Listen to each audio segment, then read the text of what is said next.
Good morning बच्चों। आज हम बहुत ही इम्पोर्टेंट टॉपिक प्रकाश का अपवर्तन पर डिस्कस करेंगे।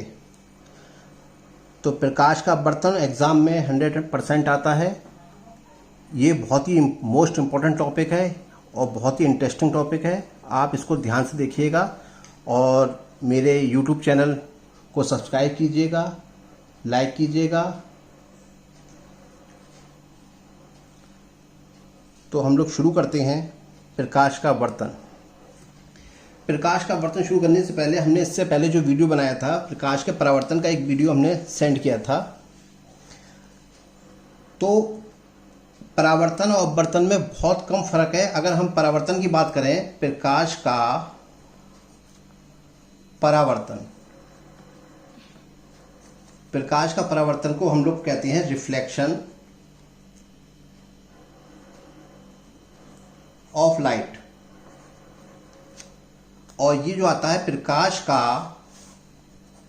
अपवर्तन, इसको हम कहते हैं रिफ्रैक्शन ऑफ लाइट। सिर्फ फर्क जो है आपका एलई और आरए का फर्क है। तो बहुत ध्यान से देखिएगा, इसमें बहुत गलती हो जाती है, कभी कभी कंफ्यूजन हो जाता है। लेकिन आप कोशिश ये कीजिएगा कि जब भी एग्ज़ाम में स्टार्ट करें तो एक बार पेपर को ध्यान से पढ़ लें कि उसमें पूछा क्या गया है, परावर्तन पूछा गया है या अपवर्तन पूछा गया है। तो हम लोग स्टार्ट करते हैं प्रकाश का अपवर्तन। तो प्रकाश का अपवर्तन क्या होता है बच्चों? समान माध्यम में प्रकाश की किरण सीधी रेखा में चलती है, किंतु जब वह किरण एक पारदर्शी माध्यम से दूसरे पारदर्शी माध्यम में जाती है तो अपने मार्ग से विचलित हो जाती है, यानी अपने मार्ग से हट जाती है। ये परिघटना प्रकाश का अपवर्तन कहलाती है। तो डायग्राम के माध्यम से मैं आपको इसको समझाऊंगा, थोड़ा सा देखिएगा।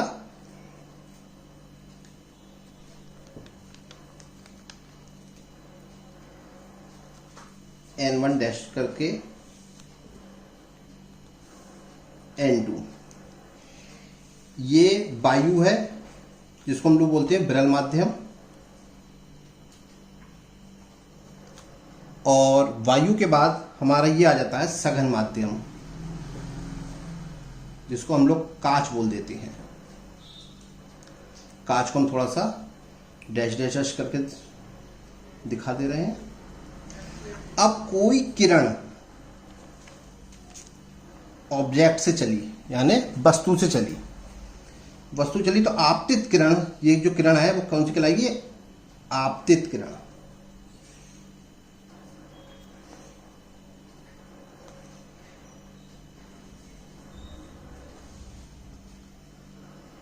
आपतित किरण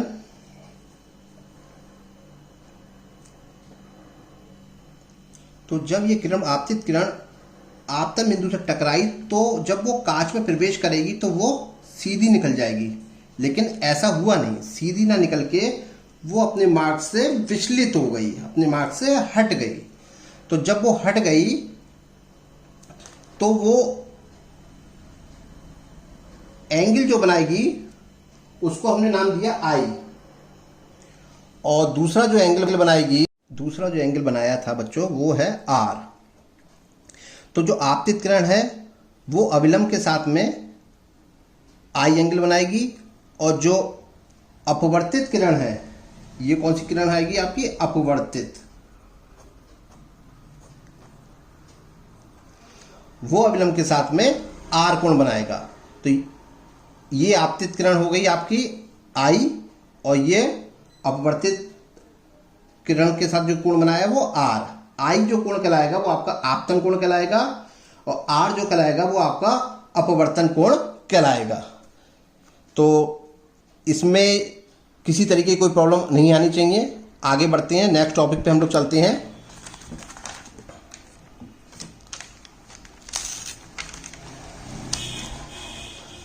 नेक्स्ट टॉपिक है आपका अपवर्तन के नियम। अपवर्तन के नियम क्या है? प्रकाश के अपवर्तन के दो नियम हैं। आपतित किरण, अपवर्तित किरण तथा आपतन बिंदु पर अविलंब तीनों एक ही तल पर स्थित होते हैं। किन्हीं दो माध्यमों तथा एक ही रंग के प्रकाश के लिए आपतन कोण की ज्या और अपवर्तन कोण की ज्या का अनुपात एक नियतांक होता है। इस नियम को स्नेल का नियम भी कहते हैं। जैसे आपतन कोण की ज्या हमारी क्या हो गई आई, तो साइन आई अपॉन अपवर्तन कोण की ज्या हमारी क्या हो गई आर, तो हो गई साइन आर बराबर नियतांक। तो हमारा जो स्नेल का नियम आ गया वो sine i upon sine r equal to नियतांक। और नियतांक जो होता है ये जा रहा है वायु से कांच में, तो यानी ए एन जी अगर हमारा वायु से कांच में जा रहा है। क्वेश्चनों में मैंने इसमें पिछली वाली वीडियो में आपको बताया था, जो वायु से कांच में गए हैं, कोई कांच से वायु में गया है तो उसको GNA और ANG करके आप उसको चेंज कर लेंगे। अगला टॉपिक हमारा आता है प्रिज्म। किसी समान एवं पारदर्शी माध्यम का वह भाग जो किसी कोण पर झुके दो समतल पृष्ठों से घिरा होता है प्रिज्म कहलाता है। यदि किसी प्रिज्म का प्रिज्म कोण हमने A मान लिया तथा किसी वर्ण रंग की किरण के लिए अल्पतम विचलन कोण, अल्पतम कहते हैं किसी पार्ट का बहुत छोटा भाग, सूक्ष्म भाग, अल्पतम विचलन कोण डेल्टा एम, ये सिंबल कहलाएगा आपका डेल्टा एम है, तो उस कोण के लिए प्रिज्म के पदार्थ का अपवर्तनांक यानी n बराबर हो जाएगा साइन ए प्लस डेल्टा एम अपॉन 2 बटे साइन ए अपॉन 2। यहां पे जो बड़ा वाला a है वो आपका प्रिज्म का कोण कहलाएगा, डेल्टा आपका अल्पतम विचलन कोण कहलाएगा, n आपका अपवर्तनांक कहलाएगा, और जो a plus delta M upon 2 हमने जो पिछली वाले उसमें बताया था उसको sine i upon sine r कहा था, तो आई इक्वल टू हमने मान लिया है, जहां पे I equal to A plus delta M upon 2 तथा साइन ए अपॉन 2 हो गया आपका आर, क्यों sine i upon sine r था तो हमने आर को मान लिया ए अपॉन 2। ए हमारा प्रिज्म कोण आ गया, ए प्लस डेल्टा एम अपॉन 2 आपका आपतन कोण आ गया। उसके हमारा नेक्स्ट टॉपिक आता है वर्ण विक्षेपण। वर्ण विक्षेपण क्या है?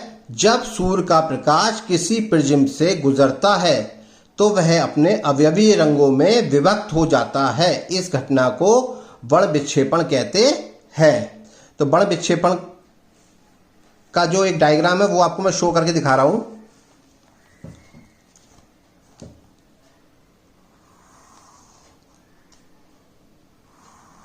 किस तरीके से वो रंगों में डिवाइड हो जाता है। ये हमने एक मान लिया प्रिज्म है हमारा, प्रिज्म मान लिया। प्रिज्म के बाद हमारी यहां पे एक श्वेत किरण गई, टकराई, इसको दे दिया हमने नाम श्वेत किरण है हमारी। इस प्रिज्म के सामने यहां कहीं पर्दा लगा हुआ है, वो इससे डैश डैश करके सीधी निकल गई, लेकिन सीधी ना निकल के हमारी कुछ किरणें हैं जो वो टकराई।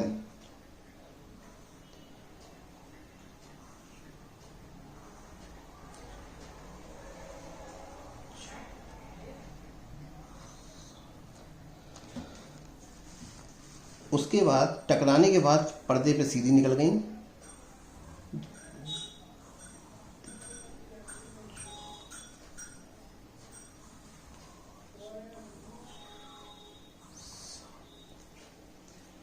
तो जो पहली किरण बनेगी वो आपकी लाल रंग की किरण होगी, लाल। दूसरी आपकी बनेगी नारंगी, ऑरेंज। तीसरी जो आपकी बनेगी वो येलो, पीला। उसके बाद जो बनेगी आपकी वो ग्रीन, हरा। उसके बाद आपकी आएगी बी ब्लू यानी नीला। उसके बाद आपकी आएगी आसमानी यानी इंडिगो। और उसके बाद सबसे लास्ट में जो आएगी वो आपकी आएगी बैगनी, जिसको हम लोग बोलेंगे वायलेट। तो इसका पूरी तरीके से अगर हम इसको पढ़ेंगे तो विवग्योर, विवग्योर पूरा जो नाम बनेगा वो आपका विवग्योर। उम्मीद करता हूं आपको ये चीज़ समझ में आई होगी।